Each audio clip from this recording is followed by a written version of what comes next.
Hello and welcome back to Call Center Helper. My name is Xander Freeman, and today we're talking all about Crescendo Live in New York 2025. The event is taking place November 12th, which is next week somehow. I'm delighted to be joined by Matt Price, co-founder and CEO of Crescendo. Matt, thanks so much for joining me today. Thanks for having us on, Xander. No, it's great to finally meet you. We've been talking about this for a little while now, so I'm glad we finally got it in the diary. The event's coming up. You've just had a really successful event in San Francisco as well.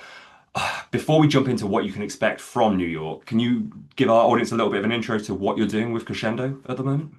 Yeah, I've been in customer service for eons, and I think, like a lot of us, the advent of AI and LLMs, we just knew that everything was going to change. And really, what Crescendo is about is a company where CX leaders can partner with them through the change, providing an AI native contact center, which is fully built from AI from the ground up and really covers everything that they need.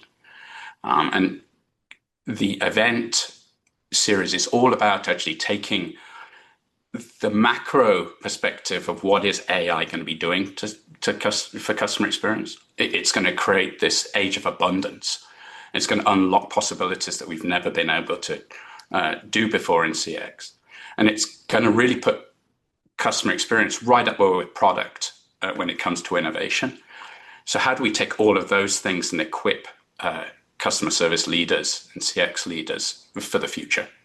I love that, and I think that's so important when we're talking about an event like Crescendo Live in New York. I tried not to go to SNL with this. I've really tried hard as well there, but I have fallen immediately. Basically, I think with something like that as well, if you look at where we're at the moment, November 2025, there's so many interesting first mover use cases that you could be taking away from stuff like this. And I think some of the importance of an event like Crescendo Live is the fact that you've got that in one room. You've got some amazing presenters on stage with you as well. Do you want to share a little bit more about that?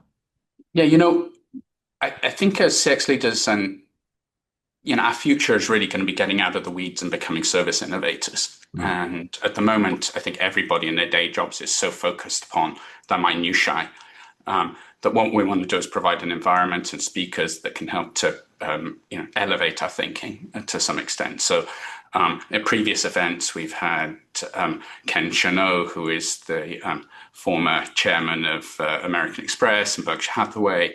We just in San Francisco had Vinod Khosla, who is the famed AI investor. And in New York, we're delighted to have the author, journalist, and TV presenter Fareed Zakaria. He was the editor of Time and Newsweek and has his own TV show now called GPS. And he's just brilliant at taking macro perspectives, economic, political, and then translating that right down to what it's going to mean for us as individuals within customer care over the next 2 to 3 years.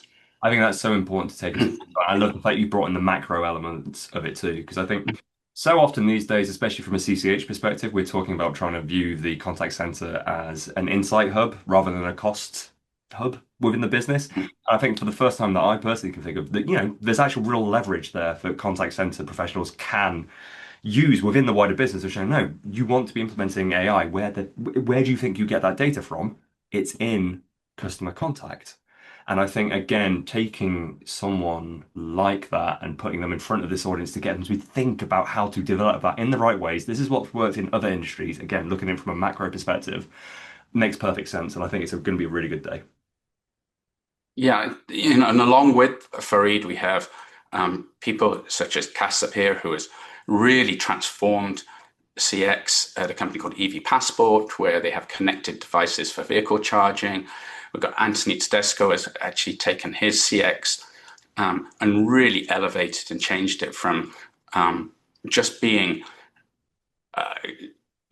improving the hygiene of customer care. Hmm. He slashing the backlogs and implementing new channels and improving response times using AI, but actually has taken it a step further and is now innovating and has connectivity right to devices, has hands-off multimodal AI up and running. We'll be showcasing some of that at the event too.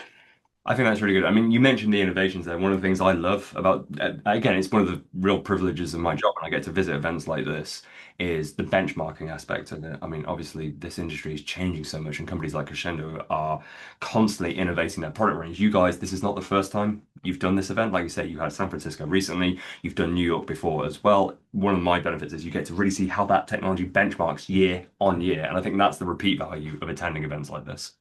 I mean, to be honest, we need to be benchmarking quarter on month nowadays. There's so much movement and so many things. I mean, yeah, I spent a long part of my career at Zendesk, which was a great company. But I would say that our release cycles now of new technology at Crescendo are 4 or 5 times faster, and that's partly due to the technology and also the demand on business. It's great to see the change. But what's important is, and where we need to help organizations, is help them adopt it and innovate more quickly. Because, as I mentioned before, customer care or CX is the ground now, the next ground for innovation. And it will be the place where companies need to innovate and move quickly to stay ahead of their competition. And we're starting to see that pressure coming on right now. Well, I think you said it yourself there, right? If you're looking at having to benchmark quarterly, I often find when it comes to companies like this as well, the actual events themselves are a really useful way to stay ahead of the curve there. I often find, not to be too candid here, but you guys will say some things that aren't necessarily completely ready for public consumption, but it does allow people in the room to plan and strategize ahead of time, which is so valuable at the moment.